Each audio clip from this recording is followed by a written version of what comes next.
경북 안동 외곽의 작은 한옥마을, 이른 봄 아침이 조용히 찾아왔습니다.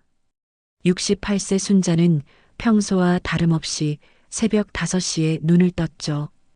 오랜 세월 몸에 밴 습관이라 알람 시계 없이도 정확한 시간에 일어날 수 있었습니다.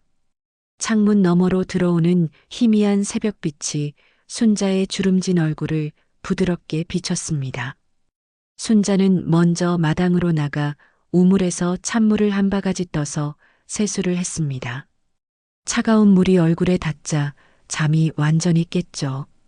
3월의 새벽 공기는 여전히 차가웠지만 어딘가 모르게 따뜻한 기운이 느껴졌습니다. 봄이 오고 있다는 신호였죠. 부엌으로 들어간 순자는 아궁이에 불을 지폈습니다. 나무가 타들어가는 소리와 함께 연기가 피어오르자 순자의 하루가 본격적으로 시작되었습니다. 이런 아침 의식은 지난 40년간 한 번도 거르지 않았던 순자만의 루틴이었죠. 쌀을 정성스럽게 씻어 밥을 안치고 어제 담가둔 콩으로 된장국을 끓이는 동안 순자는 거실 한쪽 벽에 걸린 남편 병수의 영정사진을 바라봤습니다. 3년 전 폐암으로 세상을 떠난 남편의 모습이 여전히 선명했죠. 사진 속 병수는 젊은 시절의 모습으로 환한 미소를 지으며 순자를 내려다보고 있었습니다. 여보, 오늘도 좋은 하루 되겠네요. 봄이 오고 있어요. 순자는 작은 상에 따뜻한 된장국 한 그릇과 갓 지은 밥 한 공기를 올렸습니다. 매일 아침 빠뜨리지 않는 의식이었죠. 남편이 살아있을 때처럼 정성스럽게 차려놓고 잠시 두 손을 모아 기도했습니다. 병수가 좋아했던 김치와 나물 반찬도 함께 올렸죠. 아침 식사를 마친 후 순자는 마당 한쪽에 있는 작은 텃밭을 돌봤습니다. 상추와 시금치, 파 등이 파릇파릇하게 자라고 있었죠. 혼자 먹기에는 충분한 양이었지만 순자는 늘 넉넉히 길렀습니다. 이웃들과 나눠 먹기 위해서였죠.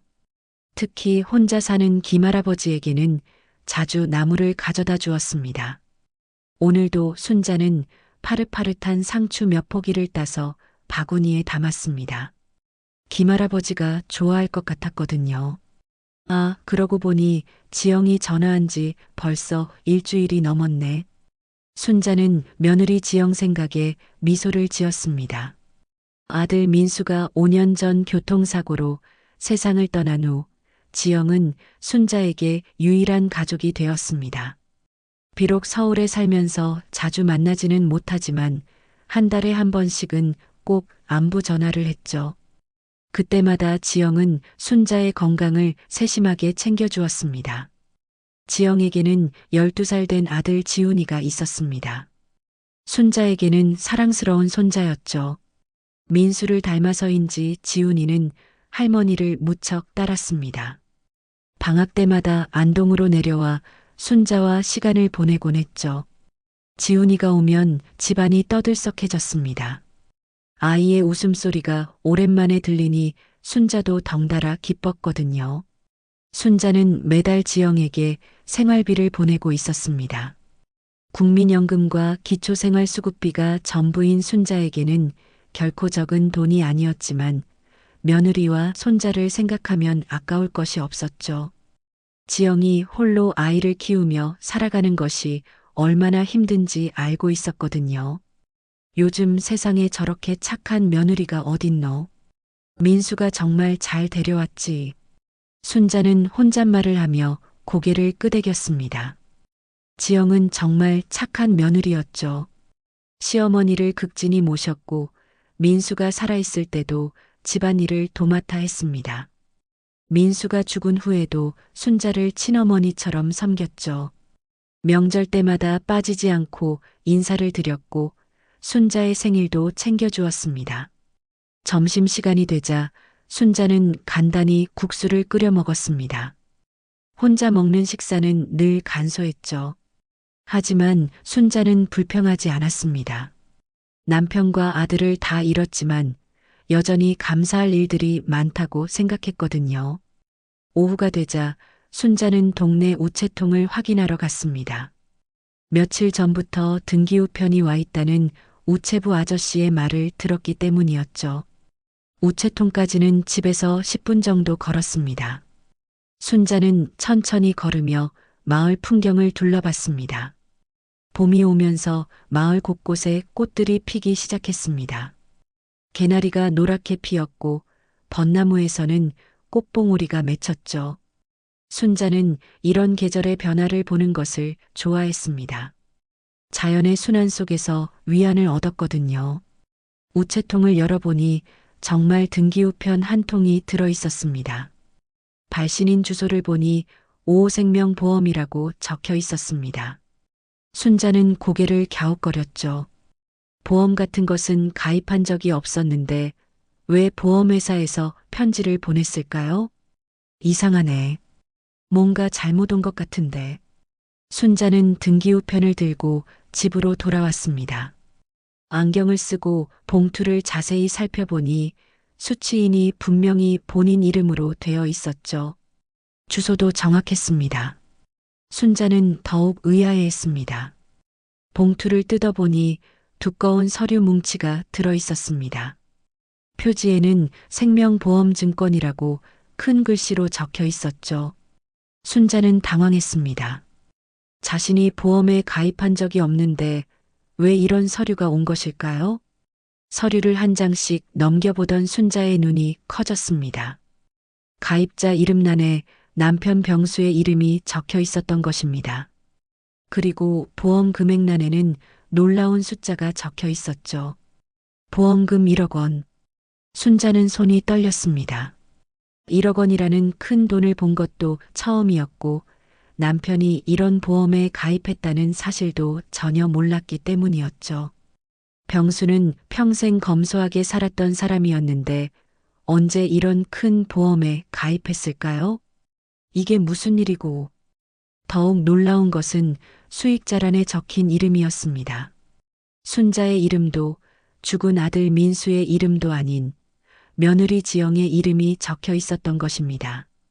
순자는 서류를 몇 번이고 다시 읽어봤습니다. 혹시 잘못 본 것은 아닌지, 다른 사람의 서류가 잘못 온 것은 아닌지 확인해 봤죠. 하지만 모든 정보가 정확했습니다. 가입자는 분명히 남편 병수였고 수익자는 지영이었습니다. 보험 가입일을 보니 10년 전이었습니다. 그 당시 순자는 이런 일을 전혀 몰랐죠. 남편이 왜 자신에게 말하지 않고 보험에 가입했을까요? 그리고 왜 수익자를 며느리로 했을까요? 해가 뉘엿뉘엿 넘어가는 저녁 무렵 순자는 여전히 그 서류를 들고 있었습니다. 무언가 이상했지만 정확히 무엇이 잘못된 것인지 알 수 없었죠. 다만 가슴 한쪽이 무거워지는 느낌만이 밀려왔습니다. 저녁 식사도 제대로 하지 못한 채 순자는 계속 서류를 들여다봤습니다. 보험 조건들을 하나하나 읽어보려 했지만 복잡한 보험 용어들이 이해되지 않았죠. 그날 밤 순자는 잠을 이루지 못했습니다. 머릿속에서 보험증권의 내용이 계속 맴돌았죠. 남편 병수가 언제 그런 큰 보험에 가입했는지, 왜 수익자를 지영으로 했는지 도무지 이해할 수 없었습니다. 침대에 누워서도 계속 뒤척였고 새벽 2시가 넘어서야 겨우 얕은 잠에 들었습니다. 새벽이 되어서야 겨우 잠이 들었던 순자는 평소보다 늦은 7시가 되어서야 깼습니다. 몸이 무겁고 머리가 아팠지만 하루 일과를 포기할 수는 없었죠. 평생 규칙적인 생활을 해온 순자에게는 늦잠도 마음에 걸리는 일이었습니다. 세수를 하고 간단히 아침을 준비하면서도 순자의 머릿속은 온통 보험 이야기로 가득했습니다. 된장국을 끓이면서도 밥을 하면서도 계속 어젯밤의 일이 떠올랐죠. 아침 식사를 마친 후 순자는 동네에서 가장 박식하다고 소문난 이웃 김할아버지를 찾아가기로 했습니다. 김할아버지는 젊은 시절 은행에서 30년간 일했던 경험이 있어서 이런 일에 대해 잘 알 것 같았거든요. 무엇보다 순자가 믿고 상의할 수 있는 몇 안 되는 사람 중 하나였습니다. 김할아버지 집은 순자내에서 두 집 건너편에 있었습니다. 작은 마당에는 김할아버지가 기르는 화분들이 줄지어 놓여 있었죠. 순자가 대문을 두드리자 김할아버지가 나왔습니다. 순자 씨 아침부터 웬일이야? 얼굴이 좀 안 좋아 보이네. 김할아버지는 순자의 표정을 보고 뭔가 일이 있다는 것을 눈치챘습니다. 김 선생님, 이것 좀 봐주세요. 정말 모르겠어서 그래요. 순자는 보험증권을 김할아버지에게 내밀었습니다. 김할아버지는 안경을 고쳐 쓰고 서류를 꼼꼼히 살펴봤죠. 오랜 은행 경험 덕분에 이런 서류를 보는 눈이 있었습니다. 이거 진짜 보험증권이네요. 병수 형님이 가입하신 거 맞습니다. 그런데 보험금이 1억 원이라니 꽤 큰 금액이네요. 김할아버지의 말에 순자는 더욱 당황했습니다. 정말 남편이 가입한 보험이 맞다니요. 그런데 왜 제가 모르고 있었을까요? 그리고 왜 수익자가 며느리로 되어 있는 거죠? 글쎄요, 병수 형님이 따로 이유가 있으셨겠죠. 아마 며느리분을 많이 아끼셨나 봅니다. 요즘 시어머니들이 다 그런 건 아니지만 병수 형님은 워낙 마음이 넓으셨으니까요. 김할아버지는 고개를 끄덕이며 말했습니다. 하지만 순자는 여전히 석연치 않았습니다. 그런데 이렇게 큰 일을 저한테 말도 안 하고 하셨을까요? 평생을 함께 산 부부인데. 그것도 그렇네요.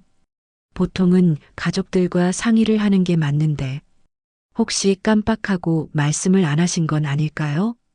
김할아버지의 설명을 들은 순자는 여전히 의문이 많았지만 일단 지영에게 전화를 걸어보기로 했습니다. 직접 물어보면 답을 얻을 수 있을 거라고 생각했거든요. 집으로 돌아온 순자는 바로 지영에게 전화를 걸었습니다. 평소에는 금방 받던 지영이었는데 오늘은 한참을 기다린 끝에 전화를 받았죠.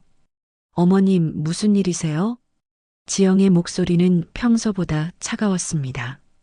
뭔가 바쁜 일이 있는 것 같았고 조금 귀찮아하는 기색도 보였죠. 지영아, 엄마가 물어볼 게 있어서 그러는데 혹시 아버님이 보험에 가입하신 거 알고 있었니? 전화 너머로 잠시 침묵이 흘렀습니다. 지영이 뭔가 말하려다 멈춘 것 같았죠. 그 침묵이 순자에게는 이상하게 느껴졌습니다. 어머님, 그 돈은 민수 씨가 살아있을 때 이야기됐던 거예요. 더 이상 묻지 마세요. 그게 무슨 뜻이야? 민수가 뭘 어떻게 이야기했다는 거니? 엄마는 아무것도 들은 게 없는데. 순자는 더욱 궁금해졌습니다. 아들이 언제 보험에 대해 이야기했다는 것일까요? 어머님, 저 지금 정말 바빠요. 나중에 다시 전화드릴게요. 지영은 순자의 말을 끝까지 듣지도 않고 전화를 끊어버렸습니다. 순자는 멍하니 수화기를 바라봤죠.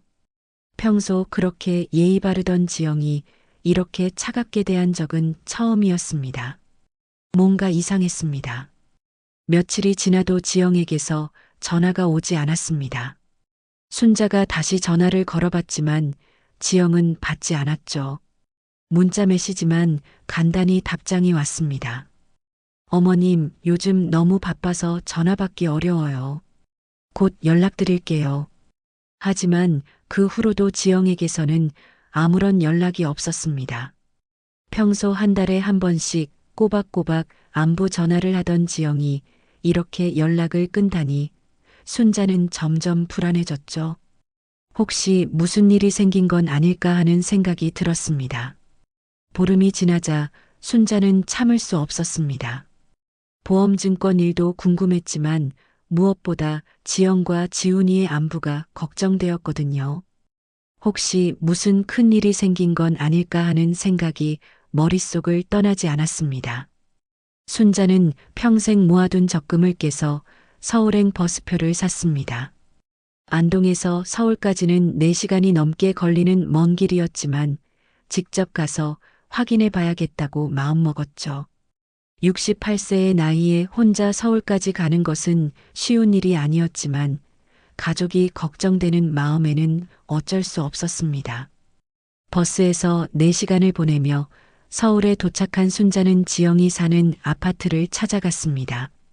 민수가 살아있을 때 몇 번 가본 적이 있어서 주소는 기억하고 있었거든요. 하지만 서울의 복잡한 지하철과 버스를 이용하는 것은 여전히 어려웠습니다. 아파트에 도착해서 본 광경은 충격적이었습니다. 지영이 살던 집 현관문에 임대 스티커가 붙어 있었던 것입니다. 이미 이사를 간 것 같았죠. 순자는 어리둥절했습니다. 순자는 옆집을 찾아가 초인종을 눌렀습니다.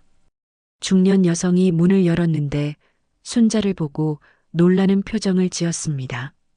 어머님, 혹시 옆집에 살던 지영 씨 어디로 이사 갔는지 아세요? 아, 지영 씨 시어머님이시군요. 지영 씨는 한 달 전에 이사 갔어요. 어디로 갔는지는 저도 모르겠네요. 그런데 어머님은 모르셨어요? 옆집 여성의 말에 순자는 더욱 당황했습니다. 며느리가 이사를 갔는데 자신은 전혀 모르고 있었다니요. 그런데 혹시 지영이가 최근에 좀 달라진 게 있었나요? 옆집 여성은 잠시 망설이더니 조심스럽게 말했습니다. 사실 지영 씨가 최근에 외제차를 새로 뽑았더라고요. BMW였나? 그리고 제주도에 집도 샀다고 하던데 어떻게 그런 돈이 생겼는지 저희도 궁금했어요. 순자는 다리에 힘이 빠지는 것을 느꼈습니다. 외제차에 제주도 집이라니 도대체 지영에게 무슨 일이 일어난 것일까요? 혹시 그 돈이 어디서 났는지 말하던가요? 글쎄요. 보험금을 받았다고 하더라고요. 큰 돈이었나 봐요. 그래서 아이 교육도 더 신경 쓰겠다고 하던데. 순자는 머릿속이 하얘졌습니다. 보험금이라니 설마 그 1억 원을 말하는 것일까요? 서울에서 돌아온 순자는 며칠 동안 잠을 제대로 이루지 못했습니다. 지영의 갑작스러운 이사와 외제차, 제주도 집 구입 소식이 머릿속에서 떠나지 않았거든요. 무엇보다 보험금을 받았다는 이웃의 말이 계속 맴돌았습니다. 하지만 아직 보험금을 받을 때가 되지 않았는데 어떻게 그럴 수 있을까요? 순자는 보험증권을 다시 꺼내 자세히 살펴봤습니다. 복잡한 보험 약관을 하나하나 읽어보려 했지만 어려운 용어들 때문에 이해하기 힘들었죠. 그래도 보험금 지급 조건 부분은 어렴풋이 알 수 있었습니다. 피보험자인 남편 병수가 사망한 지 일정 기간이 지나야 지급된다고 되어 있었거든요. 이상해. 뭔가 잘못된 것 같은데. 순자는 혼잣말을 하며 달력을 확인해 봤습니다. 병수가 죽은 지는 이제 겨우 3년밖에 안 됐는데 어떻게 벌써 보험금을 받을 수 있었을까요? 순자는 점점 의심이 커져갔습니다. 다음 날 순자는 민수의 생전 친구였던 태수를 찾아가기로 했습니다. 태수는 민수와 어릴 때부터 친했던 사이로 민수가 결혼한 후에도 가끔 집에 놀러 왔던 친구였거든요. 혹시 민수가 보험에 대해 뭔가 이야기한 적이 있는지 물어보고 싶었습니다. 태수는 안동 시내에서 작은 식당을 운영하고 있었습니다. 태순의 밥집이라는 간판을 단 소박한 한식집이었죠. 순자가 찾아갔을 때 태수는 점심 장사 준비로 바쁜 시간이었지만 순자를 보고 반갑게 맞아주었습니다. 어머님, 어떻게 이런 곳까지 오셨어요? 건강하시죠? 민수 형 없어진 후로 정말 오랜만에 뵙네요. 태수는 진심 어린 걱정을 표했습니다. 민수가 죽은 후 순자가 얼마나 힘들어했는지 알고 있었거든요. 태수야, 엄마가 물어볼 게 있어서 왔어. 민수 이야기 좀 해도 될까? 태수의 표정이 조금 어두워졌습니다. 친구의 죽음은 여전히 아픈 기억이었거든요. 물론이죠. 뭐가 궁금하신데요? 순자는 보험증권 이야기를 꺼냈습니다. 남편이 가입한 보험의 수익자가 지영으로 되어 있다는 것, 그리고 지영이 최근에 큰 돈을 쓰고 있다는 것을 말했죠. 태수는 잠시 생각하더니 놀라운 이야기를 꺼냈습니다. 어머님, 사실 민수 형이 살아있을 때 지영 형수님과 많이 싸웠어요. 싸웠다고? 왜? 민수는 그런 얘기 안 했는데. 순자는 깜짝 놀랐습니다. 아들이 며느리와 싸웠다는 것은 전혀 몰랐거든요. 민수는 평소 집안일을 어머니에게 걱정 끼치지 않으려고 했었죠. 돈 문제 때문이었어요. 지영 형수님이 계속 큰 돈을 쓰시는 거예요. 명품 가방에 비싼 옷에 민수 형 월급으로는 감당하기 어려운 정도였죠. 태수는 조심스럽게 말을 이어갔습니다. 그래서 민수 형이 정말 고민이 많았어요. 형수님한테 아무리 말해도 소용이 없다고 하더라고요. 가끔 제가 술 한잔하면서 그런 얘기 많이 들었거든요. 순자는 더욱 놀랐습니다. 지영이 그런 사람이었다는 건 전혀 몰랐거든요. 순자 앞에서는 항상 검소하고 착한 며느리였는데 말이죠. 그래서 민수 형이 보험을 어머님 이름으로 바꾸겠다고 하더라고요. 원래는 지영 형수님 이름으로 되어 있었는데 더 이상 믿을 수 없다면서요. 정말이니? 민수가 그런 말을 했어? 태수는 고개를 끄덕였습니다. 네, 분명히 들었어요. 민수 형이 죽기 한 달 전쯤이었을 거예요. 보험 수익자를 어머님으로 바꾸겠다고 했는데, 그런데 민수 형이 갑자기 사고를 당하는 바람에 순자의 머릿속이 복잡해졌습니다. 아들이 보험 수익자를 자신으로 바꾸려고 했다면 왜 지금도 지영 이름으로 되어 있는 것일까요? 혹시 민수가 실제로 바꿨는지 아니? 글쎄요. 민수 형이 교통사고로 갑자기 돌아가시는 바람에 확인을 못했어요. 하지만 분명히 바꾸겠다고 했거든요. 그때 정말 화가 많이 나 있었어요. 태수는 계속해서 그날의 기억을 떠올렸습니다. 민수 형이 그러더라고요. 형수가 요즘 너무 이상해. 돈 얘기만 계속하고 보험금이 얼마나 되는지 자꾸 물어봐. 이상해서 못 견디겠어. 그러면서 정말 걱정스러워 했어요. 순자는 집으로 돌아가는 길에 계속 태수의 말을 되새겼습니다.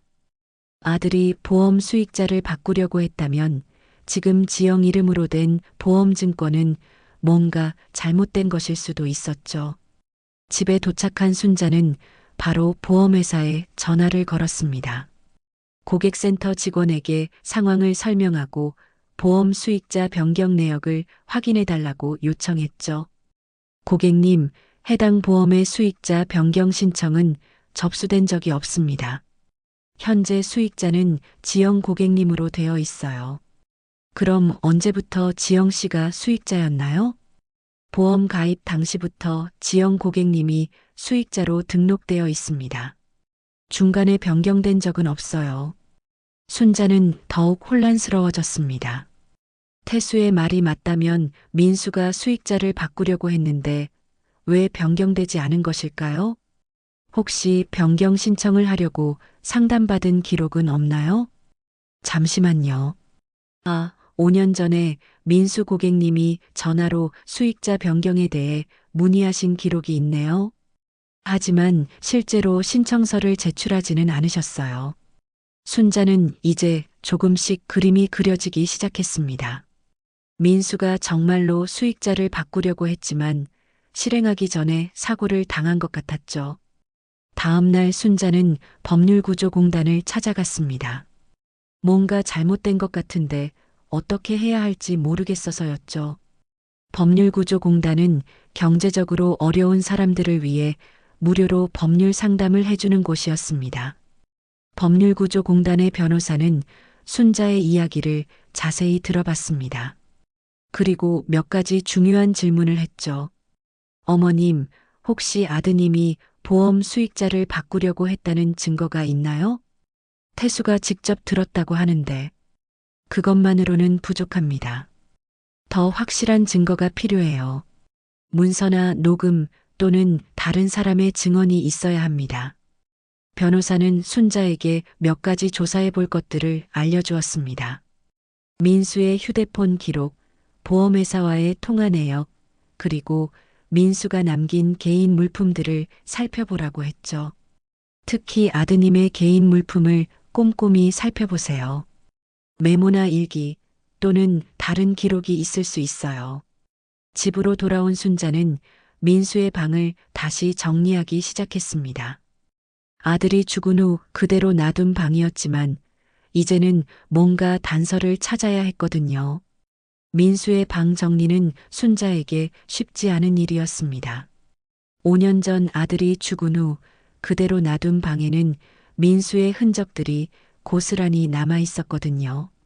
책상, 옷장, 그리고 아들이 평소 소중히 여겼던 물건들이 모두 그 자리에 있었습니다. 순자는 먼저 민수의 책상부터 살펴보기 시작했습니다. 서랍을 하나씩 열어보니 대학 시절 노트, 회사 업무 관련 서류, 그리고 개인적인 메모들이 정리되어 있었죠. 민수는 평소 꼼꼼한 성격이라 모든 것을 체계적으로 정리해 두었습니다. 책상 서랍을 하나씩 뒤지던 중 순자는 민수의 수첩을 발견했습니다. 검은 가죽 표지의 작은 수첩이었죠. 펼쳐보니 민수의 단정한 글씨로 일정과 메모들이 적혀 있었습니다. 수첩을 뒤적이다가 순자의 손이 멈췄습니다. 마지막 페이지에는 민수의 손글씨로 이런 메모가 적혀 있었거든요. 보험 수익자 변경 어머니로 다음 주 월요일 보험회사 방문. 순자의 손이 떨렸습니다. 태수의 말이 사실이었던 것입니다. 민수는 정말로 보험 수익자를 자신으로 바꾸려고 했던 것이죠. 날짜를 확인해 보니 민수가 사고를 당하기 바로 일주일 전에 쓴 메모였습니다. 그런데 그 다음 주 월요일은 민수가 교통사고로 사망한 바로 그날이었습니다. 아들은 보험 수익자를 바꾸러 가던 길에 사고를 당한 것일까요? 순자는 가슴이 먹먹해졌습니다. 순자는 민수의 수첩을 꼭 쥐고 법률구조공단에 다시 찾아갔습니다. 이번에는 확실한 증거를 가지고 간 것이었죠. 이것은 중요한 증거입니다. 아드님의 명확한 의도를 보여주는 자료네요. 변호사는 수첩의 메모를 보고 고개를 끄덕였습니다. 하지만 상대방도 만만치 않을 겁니다. 이미 법적으로 문제 없다고 주장하고 있으니까요. 준비를 단단히 하셔야 해요. 변호사의 말대로 며칠 후 지영에게서 예상치 못한 연락이 왔습니다. 문자 메시지였는데 내용이 놀라웠죠. 어머님, 변호사를 통해 연락드립니다. 보험금 관련해서 더 이상 연락하지 마세요. 모든 것이 법적으로 정당합니다. 순자는 어이가 없었습니다. 지영이 벌써 변호사를 선임했다는 것도 놀라웠지만 그 차갑고 딱딱한 말투가 더욱 충격적이었거든요. 평소 그렇게 다정했던 며느리의 모습은 어디에도 찾을 수 없었습니다. 며칠 후 지영의 변호사에게서 공식적인 내용 증명이 도착했습니다. 내용은 간단 명료했죠. 보험 가입 당시부터 지영이 수익자로 지정되어 있었으며 모든 절차는 합법적으로 진행되었습니다. 더 이상의 간섭은 법적 조치를 취하겠습니다. 순자는 이 편지를 받고 더욱 확신했습니다. 뭔가 숨기고 있는 것이 분명했거든요. 정당하다면 왜 이렇게 강하게 나오는 것일까요? 순자는 남편 병수가 마지막으로 입원했던 병원을 찾아가기로 했습니다. 혹시 그때 무슨 일이 있었는지 알아보고 싶었거든요. 안동 시내의 종합병원이었는데 병수가 폐암 말기로 한 달간 입원했던 곳이었습니다. 다행히 그때 병수를 담당했던 간호사 미옥이 아직 그 병원에서 일하고 있었습니다. 미옥은 40대 중반의 베테랑 간호사로 환자와 가족들을 세심하게 돌보는 것으로 유명했죠. 어머니, 오랜만이에요. 그런데 어쩐 일로 오셨어요? 건강은 괜찮으시죠? 미옥은 순자를 반갑게 맞아주었습니다. 미옥 씨, 우리 영감이 마지막에 입원했을 때 일 좀 물어볼 게 있어서요. 혹시 이상한 일이 없었나요? 미옥은 잠시 생각하더니 조심스럽게 말을 꺼냈습니다. 사실 그때 좀 이상한 일이 있었어요. 말씀드려도 될지 모르겠지만 뭐든 좋으니까 말해보세요. 어머님, 남편분이 돌아가시기 전날 밤에 지영 씨와 크게 싸우셨거든요. 병실 밖까지 소리가 들릴 정도였어요. 순자는 깜짝 놀랐습니다. 남편이 마지막 날에 지영과 싸웠다는 것은 처음 듣는 이야기였거든요. 무슨 내용으로 싸웠는지 들었나요? 정확히는 못 들었지만 보험 이야기를 하는 것 같더라고요. 지영 씨가 계속 이미 제 이름으로 되어 있다고 하면서 큰 소리를 내더라고요. 미옥은 그날 밤의 일을 자세히 기억하고 있었습니다. 그래서 우리 영감은 뭐라고 했어요? 어머님, 남편분이 절대 안 된다. 며느리한테 줄 수 없다고 하시더라고요. 그러면서 자꾸 어머님을 찾으시더라고요. 순자를 불러와라. 순자한테 말해야 한다고 계속하셨어요. 미옥의 증언을 들은 순자는 머릿속이 복잡해졌습니다. 남편도 지영에게 보험금을 주는 것을 반대했다는 것이었죠. 그렇다면 왜 지금까지 지영이 수익자로 되어 있는 것일까요? 그런데 미옥 씨, 그날 밤에 또 다른 일은 없었나요? 미옥은 잠시 망설이더니 더욱 충격적인 이야기를 했습니다. 사실 그날 밤 지영 씨가 어머님, 남편분이 의식을 잃으신 사이에 뭔가 서류를 가지고 왔다 갔다 하더라고요. 나중에 생각해보니 좀 이상했어요. 서류를요? 네, 보험회사 직원도 같이 왔었거든요. 밤늦은 시간인데도 말이에요. 그때는 응급 상황이라고 생각했는데 지금 생각해보니 이상하죠. 순자는 온몸에 소름이 돋았습니다. 남편이 의식을 잃은 사이에 지영이 뭔가 조작을 했다는 것일까요? 혹시 그 서류가 뭔지 보신 적 있나요? 자세히는 못 봤지만 보험 관련 서류 같았어요. 지영 씨가 서명하는 걸 봤거든요. 병원에서 나온 순자는 바로 보험회사로 전화를 걸었습니다. 남편이 사망한 당일에 보험 관련 서류 처리가 있었는지 확인해 보고 싶었거든요. 고객님, 해당 날짜에 보험금 청구 서류가 접수되었네요. 지영 고객님이 직접 가져오셨어요. 그런데 그때 우리 남편은 이미 의식이 없었는데 어떻게 서류 처리가 된 거죠? 사전에 위임장이 있었다고 기록되어 있습니다. 순자는 더욱 의심스러워졌습니다. 남편이 언제 지영에게 위임장을 써줬다는 것일까요? 미옥의 증언에 따르면 남편은 지영에게 보험금을 주는 것을 반대했는데 말이죠. 순자는 다시 법률구조공단을 찾아갔습니다. 이번에는 미옥의 증언과 보험회사의 기록을 모두 가지고 갔죠. 담당 변호사는 순자의 새로운 증거들을 자세히 검토했습니다. 이상하네요. 위임장의 진위를 확인해 봐야겠습니다. 보험회사에 위임장 원본을 요청해 보겠어요. 며칠 후 받아본 위임장을 필적 전문가에게 의뢰해 분석한 결과 놀라운 사실이 드러났습니다. 이 위임장의 서명은 조작된 것 같습니다. 병수 씨의 다른 서명들과 명백히 다릅니다. 특히 글자의 기울기와 압력이 전혀 다르네요.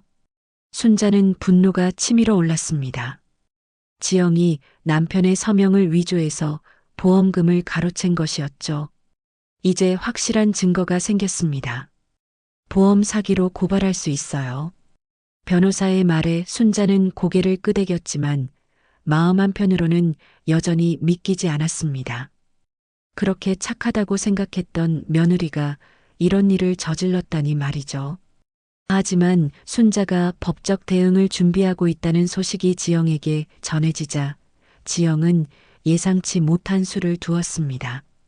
며칠 후 안동 지역신문에 충격적인 기사가 실렸거든요. 보험금 욕심으로 며느리를 괴롭히는 시어머니. 기사 내용은 순자에게 불리하게 쓰여 있었습니다. 지영이 기자에게 제보한 것이었죠. 68세 순자 씨는 며느리가 정당하게 받을 보험금을 빼앗으려 한다. 이미 법적으로 문제없다고 확인된 사안을 계속 문제 삼으며 며느리를 괴롭히고 있다. 기사는 지영의 일방적인 주장만 담고 있었습니다. 순자의 입장은 전혀 반영되지 않았죠. 며느리 지영 씨는 남편이 죽은 후 홀로 아이를 키우며 힘겹게 살아왔는데 시어머님이 계속 괴롭혀서 정말 힘들다고 호소했다. 더욱 충격적인 것은 기사 마지막 부분이었습니다. 지영 씨는 시어머님이 요즘 기억력이 많이 떨어지셔서 없던 일도 있었다고 우기신다. 치매 증상이 의심된다고 말했다. 순자는 신문을 보고 온몸이 떨렸습니다. 자신이 치매 환자로 묘사된 것도 충격이었지만 무엇보다 지영이 이런 식으로 나올 줄은 전혀 예상하지 못했거든요. 신문 기사가 나간 후 마을 사람들의 시선이 달라지기 시작했습니다. 그동안 순자를 존경했던 이웃들도 수군거렸죠. 순자 씨가 요즘 좀 이상하더라니. 나이 들면 다 그런가 보지 뭐. 욕심이 생기는 거야. 며느리가 그렇게 착한데 왜 그러실까? 순자는 시장에 가면 사람들이 수군거리는 소리를 들을 수 있었습니다. 평생 성실하게 살아온 자신이 하루아침에 탐욕스러운 노인이 된 것이었죠. 김할아버지조차 순자를 조심스럽게 대했습니다. 순자 씨, 요즘 좀 힘드시죠? 나이 들면 가끔 그런 일도 있어요. 너무 스트레스 받지 마세요. 며느리하고는 잘 풀어보시고. 김할아버지의 말에서도 순자가 노망이 났다고 생각하는 기색이 역력했습니다. 순자는 더 이상 설명할 기력도 없었죠. 며칠 후 더욱 충격적인 일이 벌어졌습니다. 지영이 언론에 또 다른 자료를 제공한 것이었죠. 이번에는 지역 텔레비전 뉴스에서까지 이 사건을 다뤘습니다. 리포터는 지영의 입장만을 일방적으로 전했습니다. 시어머니의 괴롭힘에 시달리는 젊은 며느리가 있습니다. 68세 시어머니 순자 씨는 며느리가 정당하게 받을 보험금을 빼앗으려 하고 있습니다. 화면에는 지영의 모습이 나왔습니다. 지영은 눈물을 글썽이며 인터뷰했죠. 시어머님이 요즘 많이 혼란스러워 하세요. 없던 일도 있었다고 하시고. 저는 정말 힘들어요. 남편도 없는데 시어머님까지 저를 괴롭히시니까요. 지영은 능숙하게 자신을 피해자로 포장했습니다. 그 보험금으로 아이 교육비를 마련하려고 했는데 시어머님이 계속 문제를 제기하셔서 정말 곤란해요. 뉴스는 순자를 탐욕스러운 노인으로 지영을 억울한 피해자로 그렸습니다. 순자의 입장은 전혀 다뤄지지 않았죠. 뉴스가 방송된 후 순자를 둘러싼 상황은 더욱 악화되었습니다. 마을 전체가 순자를 손가락질했죠. 저렇게 욕심이 많은 줄 몰랐네. 며느리가 얼마나 힘들까. 나이 들어서 욕심만 느는구만. 순자는 집 밖으로 나가기가 두려워졌습니다. 어디를 가도 사람들의 차가운 시선을 느낄 수 있었거든요. 약국에 가면 약사가 냉랭하게 대했고 은행에 가면 직원들이 수군거렸습니다. 심지어 버스를 타도 승객들이 순자를 알아보고 고개를 흔들었죠. 가장 충격적인 것은 순자가 자주 가던 슈퍼마켓에서 일어난 일이었습니다. 20년 넘게 다닌 가게의 사장이 순자를 보고 불편한 표정을 지었거든요. 순자 씨, 죄송한데 요즘 손님들이 뭐라고 해서요. 당분간은 다른 곳에서 장 보시면 안 될까요? 순자는 멍하니 슈퍼마켓 사장을 바라봤습니다. 사장님, 제가 뭘 잘못했나요? 아니에요. 그런 게 아니라 그냥 손님들이 싫어해서요. 당분간만 좀. 순자는 빈손으로 슈퍼마켓을 나왔습니다. 길을 걷는데 지나가는 사람들이 손가락질하며 수군거리는 소리가 들렸죠. 교회에서도 순자는 환영받지 못했습니다. 30년 넘게 다닌 교회에서 말이죠. 순자 권사님, 요즘 좀 힘드시죠? 나이 들면 가끔 그런 일도 있어요. 가족 간에는 서로 양보해야 하는 거 아닐까요? 목사님조차 지영의 편을 드는 것 같았습니다. 순자는 더 이상 교회에 갈 수 없었죠. 집으로 돌아온 순자는 완전히 고립된 것 같았습니다. 마을 전체가 자신을 등졌고 누구도 진실을 들으려 하지 않았거든요. 그날 밤 순자는 또다시 쓰러졌습니다. 이번에는 스트레스성 고혈압으로 응급실에 실려갔죠. 할머니, 혈압이 너무 높아요. 이러다가 큰일 날 수 있어요. 의사는 걱정스러운 표정으로 순자에게 말했습니다. 스트레스를 덜 받으셔야 해요. 무슨 큰 걱정이라도 있으세요? 순자는 아무 말도 할 수 없었습니다. 의사에게 무엇을 말한들 믿어줄까요? 자신도 이제는 노망난 노인이 되어버렸는데 말이죠. 병원에서 며칠을 보낸 순자는 모든 것을 포기하고 싶었습니다. 아들의 녹음이 있어도 아무도 자신을 믿어주지 않는다면 무슨 소용이 있을까요? 퇴원하는 날 순자는 집으로 돌아가는 길에 민수의 무덤을 찾았습니다. 민수야, 엄마가 너무 힘들어. 모든 사람이 엄마를 나쁜 사람으로 보고 있어. 바람이 불어와 무덤가의 풀들이 흔들렸습니다. 마치 민수가 대답하는 것 같았죠. 집으로 돌아온 순자는 민수의 방에 들어가 오랫동안 앉아 있었습니다. 아들의 물건들을 하나하나 만져보며 생각했죠. 정말 이대로 포기해야 하는 것일까요? 그때 순자의 눈에 민수의 책상 위에 있는 작은 상자가 보였습니다. 지금까지 한 번도 열어보지 않았던 상자였죠. 순자는 조심스럽게 상자를 열었습니다. 상자 안에는 민수의 개인적인 물건들이 들어 있었습니다. 대학교 졸업 반지, 지영과의 결혼 반지, 그리고 작은 녹음기 하나가 있었죠. 순자는 녹음기를 집어들었습니다. 재생 버튼을 눌러보니 민수의 목소리가 들려왔습니다.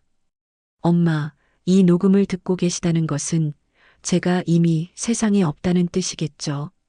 미안해요. 순자는 깜짝 놀랐습니다. 민수가 언제 이런 녹음을 남겼을까요? 엄마, 제가 걱정되는 게 있어요. 지영이가 요즘 너무 이상해요. 계속 큰 돈을 쓰고 보험금 이야기만 해요.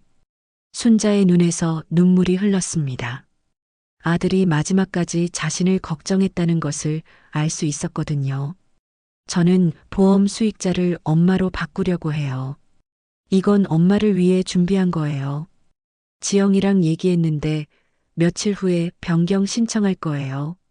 녹음은 계속되었습니다. 엄마, 만약 제게 무슨 일이 생기면 이 녹음을 증거로 사용하세요. 그리고 절대 포기하지 마세요. 지영이가 아무리 그럴듯하게 말해도 믿지 마세요. 녹음은 거기서 끝났습니다. 순자는 녹음기를 꼭 쥐고 한참을 울었습니다. 아들이 이런 선물을 남겨준 것이었죠. 순자는 민수의 방을 더 자세히 뒤져봤습니다. 혹시 다른 증거가 더 있을지 모르니까요. 책장 뒤쪽에서 순자는 또 다른 서류를 발견했습니다. 민수가 직접 손으로 쓴 보험 수익자 변경 신청서였죠. 날짜를 보니 민수가 죽기 바로 전날이었습니다. 보험 수익자를 지정해서 어머니 순자로 변경 신청합니다. 이유 가족을 위한 최선의 선택. 민수의 손글씨로 쓰인 신청서를 본 순자는 눈물이 났습니다. 아들이 마지막까지 자신을 생각해 준 것이었죠. 이제 순자에게는 희망이 생겼습니다. 아들의 육성이 담긴 결정적인 증거가 있었으니까요. 모든 것을 포기하려던 순자는 다시 일어설 힘을 얻었습니다. 순자는 녹음기와 신청서를 들고 다시 변호사를 찾아갔습니다. 변호사는 녹음 내용을 듣고 신청서를 보며 놀라워했습니다. 이것들은 결정적인 증거입니다. 아드님의 명확한 의사를 보여주는 자료네요. 이제 정말 이길 수 있을까요? 충분히 가능성이 있습니다. 하지만 법정에서 이 모든 것을 증명해야 해요.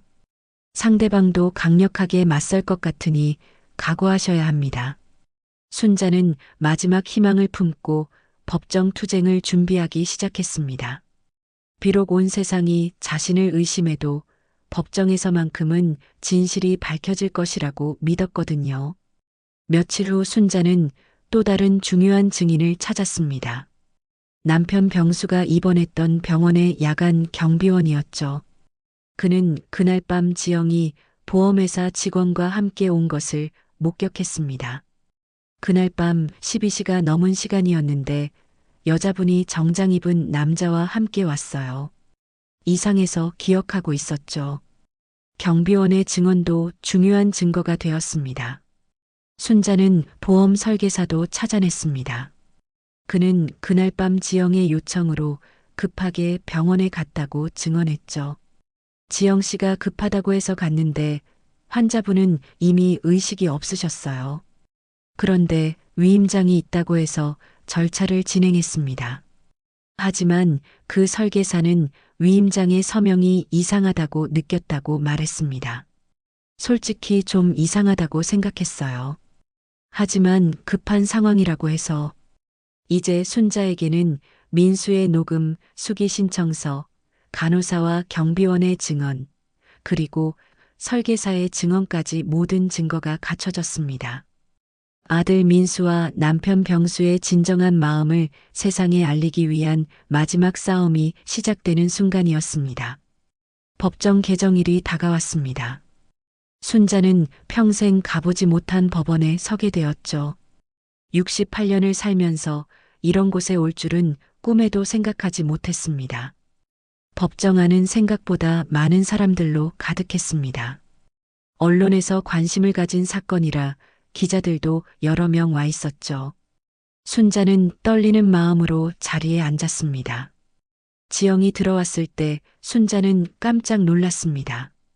5년 전 아들의 장례식 때 본 지영과는 완전히 다른 모습이었거든요. 값비싼 정장을 입고 화장을 진하게 한 지영은 마치 다른 사람 같았습니다. 지영 옆에는 유명한 대형 로펌의 변호사가 앉아 있었습니다. 순자의 법률구조공단 변호사와는 격이 다른 것 같았죠. 재판장이 입장하자 법정은 조용해졌습니다. 판사는 차분한 목소리로 재판 시작을 알렸습니다. 보험금 수익자 지위 확인 및 보험 사기 혐의 사건을 시작하겠습니다. 지영의 변호사가 먼저 발언했습니다. 그는 자신만만한 표정으로 일어섰죠. 판사님, 이 사건은 노인성 치매 증상을 보이는 시어머니가 며느리를 괴롭히는 단순한 가족 갈등입니다. 순자는 분노가 치밀어 올랐지만 꾹 참았습니다. 피고인 지영은 합법적으로 보험에 가입했고 정당한 절차를 거쳐 보험금을 수령했습니다. 이어서 지영이 증언대에 섰습니다. 지영은 눈물을 글썽이며 말했습니다. 저는 정말 억울해요. 남편이 죽은 후 홀로 아이를 키우며 살아왔는데 시어머님이 계속 저를 괴롭히세요. 남편 민수 씨가 살아있을 때 제 이름으로 가입해 준 거예요. 그 돈으로 아이 교육비와 생활비를 써야 해서 정말 절실했어요. 지영의 증언은 매우 그럴듯했습니다. 순자를 보는 방청석 사람들의 시선도 차가워졌죠. 이제 순자 측의 차례였습니다. 법률구조공단 변호사가 일어섰죠. 판사님, 저희는 결정적인 증거를 제출하겠습니다. 변호사는 민수의 녹음기를 재생했습니다. 법정 안에 민수의 목소리가 울려 퍼졌죠. 엄마, 제가 걱정되는 게 있어요. 지영이가 요즘 너무 이상해요. 계속 큰 돈을 쓰고 보험금 이야기만 해요. 저는 보험 수익자를 엄마로 바꾸려고 해요. 법정이 술렁거렸습니다. 지영의 얼굴이 창백해졌죠. 그리고 이것은 민수 씨가 직접 작성한 보험 수익자 변경 신청서입니다. 변호사는 민수의 손글씨로 쓰인 신청서를 제출했습니다.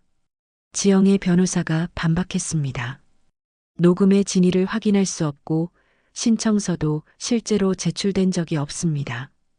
그렇다면 이것은 어떻게 설명하시겠습니까? 순자의 변호사는 병원 간호사 미옥을 증인으로 불렀습니다. 미옥은 떨리는 목소리로 증언했죠. 병수 어르신이 돌아가시기 전날 밤 지영 씨와 크게 싸우셨어요. 보험금 때문이었죠. 그리고 병수 어르신이 의식을 잃으신 후에 지영 씨가 보험회사 직원과 함께 와서 뭔가 서류 작업을 하더라고요. 미옥의 증언에 법정이 다시 술렁거렸습니다. 이어서 야간 경비원도 증언했습니다. 그날 밤 12시가 넘은 시간에 지영 씨가 정장 입은 남자와 함께 왔어요. 이상해서 기억하고 있었습니다. 마지막으로 필적 감정 전문가가 증언했습니다. 지영 씨가 제출한 위임장의 서명은 위조된 것으로 보입니다. 병수 씨의 다른 서명들과 명백히 다릅니다. 지영의 얼굴이 더욱 창백해졌습니다. 변호사는 당황한 기색을 숨기지 못했죠. 보험 설계사도 증언했습니다. 그날 밤 지영 씨의 요청으로 급하게 병원에 갔는데 솔직히 위임장의 서명이 이상하다고 생각했어요.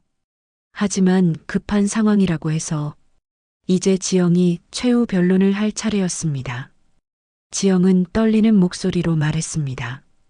그 돈은 민수가 죽기 전 저와 약속한 겁니다. 어머님은 증거도 없잖아요. 하지만 지영의 목소리에는 더 이상 확신이 없었습니다. 순자가 증언대에 섰습니다. 순자는 떨리는 목소리로 말했습니다. 저는 돈이 탐나서 이런 게 아닙니다.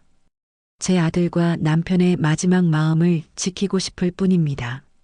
민수는 마지막까지 저를 걱정했어요. 그런 아들의 마음을 짓밟을 수는 없어요. 순자의 진심 어린 말에 법정이 조용해졌습니다. 판사는 심사숙고한 후 판결을 내렸습니다. 피고인 지영은 보험 서류를 위조하고 보험금을 부정하게 취득한 것으로 인정됩니다. 보험 사기 및 위계에 의한 재산 탈취 혐의로 징역 2년을 선고합니다. 법정이 술렁거렸습니다. 지영은 주저앉으며 울음을 터뜨렸죠. 그리고 부정하게 취득한 보험금은 정당한 수익자인 순자 씨에게 반환하라고 명령합니다. 순자는 믿을 수 없었습니다. 정말로 이긴 것이었죠. 법정을 나서는 순자를 보며 기자들이 몰려들었습니다. 하지만 순자는 아무 말도 하지 않고 조용히 걸어갔습니다. 재판이 끝나고 일주일이 지났습니다. 순자를 둘러싼 모든 것이 달라졌죠. 그동안 순자를 외면했던 마을 사람들이 하나둘 찾아와 사과했습니다. 순자 씨, 정말 미안해요. 우리가 너무 성급하게 판단했네요. 김할아버지가 제일 먼저 찾아왔습니다. 부끄러운 표정으로 고개를 숙였죠. 괜찮습니다. 모두 이해해요. 순자는 담담하게 대답했습니다. 원망하기보다는 모든 것이 끝났다는 안도감이 더 컸거든요. 슈퍼마켓 사장도 찾아와 정중하게 사과했습니다. 순자 씨, 앞으로 장 보시는 거 제가 직접 배달해 드릴게요. 정말 죄송했어요. 교회 목사님도 순자를 찾아왔습니다. 순자 권사님, 저희가 너무 성급했습니다. 앞으로는 이런 일이 없도록 하겠어요. 순자는 모든 사람을 따뜻하게 맞아주었습니다. 오히려 자신이 위로하는 모습이었죠. 며칠 후 보험금이 순자의 계좌로 입금되었습니다. 1억 원이라는 큰 돈이었지만 순자는 기쁘기보다는 복잡한 마음이었습니다. 이 돈 때문에 가족이 이렇게 험악하게 갈라설 줄은 몰랐거든요. 순자는 오랫동안 생각한 끝에 결정을 내렸습니다. 보험금의 절반인 5천만 원을 지역교육청에 장학금으로 기부하기로 한 것이었죠. 어려운 학생들이 공부할 수 있도록 써주세요. 교육청 직원들은 순자의 뜻에 감동했습니다. 이런 큰 기부를 하는 것도 드문 일이었지만 무엇보다 순자의 마음가짐이 아름다웠거든요. 민수 장학금이라고 이름을 지어주세요. 순자는 아들의 이름으로 장학금을 만들어 달라고 부탁했습니다. 아들이 살아있다면 분명히 이런 일을 했을 거라고 생각했거든요. 순자의 기부 소식은 곧 지역신문에 실렸습니다. 이번에는 순자를 고귀한 마음을 가진 어르신으로 소개했죠. 68세 순자 씨는 힘들게 되찾은 보험금의 절반을 어려운 학생들을 위해 기부했다. 순자 씨는 이 돈은 내 분노가 아니라 내 아들을 닮은 사람들에게 써야겠다고 말했다. 기사를 본 사람들은 순자에 대한 존경심을 갖게 되었습니다. 돈을 되찾기 위해 싸웠지만 그 돈을 사회에 환원하는 순자의 마음이 아름다웠거든요. 며칠 후 예상치 못한 손님이 찾아왔습니다. 지영의 아들 지훈이었죠. 12살 지훈이는 눈물을 글썽이며 순자 앞에 섰습니다. 할머니, 미안해요. 지훈이는 어머니가 잘못한 일을 알고 있었습니다. 비록 어린 나이였지만 할머니에게 사과하고 싶었던 것이죠. 지훈아, 내가 미안할 일은 없어. 순자는 손자를 따뜻하게 안아주었습니다. 아이에게는 아무 잘못이 없었거든요. 엄마가 감옥에 갔어요. 저는 이제 어떻게 해야 하죠? 지훈이는 불안한 표정을 지었습니다. 어머니가 없으면 자신은 어떻게 살아야 할지 몰랐거든요. 걱정하지 마라. 할머니가 있잖니. 순자는 지훈이를 키우기로 결심했습니다. 비록 며느리가 잘못을 저질렀지만 지훈이는 여전히 사랑스러운 손자였거든요. 지훈이가 순자와 함께 살게 되면서 집안이 다시 활기를 찾았습니다. 오랜만에 아이의 웃음소리가 들리니 순자도 기뻤죠. 할머니, 아빠가 정말 할머니를 많이 사랑했나 봐요. 지훈이는 아버지 민수의 이야기를 들으며 말했습니다. 그래, 민수는 정말 좋은 아들이었어. 순자는 손자에게 아버지의 이야기를 들려주었습니다. 민수가 얼마나 착한 사람이었는지, 마지막까지 가족을 걱정했는지 말해주었죠. 몇 달이 지나자 순자는 마을 아이들에게 한글을 가르치기 시작했습니다. 초등학교에서 부탁한 일이었는데 순자는 기꺼이 받아들였죠. 할머니, 이 글자는 뭐예요? 이건 사랑이라는 글자란다. 순자는 아이들에게 글자를 가르치면서 보람을 느꼈습니다. 남은 여생을 이렇게 의미 있게 보낼 수 있다는 것이 감사했거든요. 어느 햇살 좋은 봄날, 순자는 민수의 무덤을 찾았습니다. 지훈이도 함께였죠. 아빠, 할머니가 저를 정말 잘 돌봐주세요. 지훈이는 아버지 무덤 앞에서 안부를 전했습니다. 순자는 아들의 무덤 앞에 앉아 조용히 말했습니다. 민수야, 엄마가 내 마지막 부탁을 지켰어. 그리고 지훈이도 잘 키우고 있으니 걱정하지 마라. 바람이 불어와 무덤가의 꽃들이 흔들렸습니다. 마치 민수가 고맙다고 인사하는 것 같았죠. 집으로 돌아가는 길에 순자는 지훈이에게 말했습니다. 지훈아, 할머니가 하나 말해줄 게 있어. 뭐예요, 할머니? 지영이도 언젠간 진심을 알게 될 거야. 순자는 여전히 며느리 지영을 미워하지 않았습니다. 잘못을 저질렀지만 언젠가는 진정으로 뉘우치고 돌아올 거라고 믿었거든요. 할머니는 정말 마음이 넓으세요. 지훈이는 할머니를 존경하는 눈빛으로 바라봤습니다. 그날 저녁 순자는 남편 병수의 영정사진 앞에서 차를 마셨습니다. 여보, 이제 모든 일이 잘 정리됐어요. 우리 민수의 마지막 소원도 이뤄졌고 지훈이도 잘 키우고 있어요. 순자는 평온한 미소를 지었습니다. 힘든 시간을 겪었지만 이제는 모든 것이 제자리를 찾은 것 같았거든요. 창밖으로 봄바람이 불어왔습니다.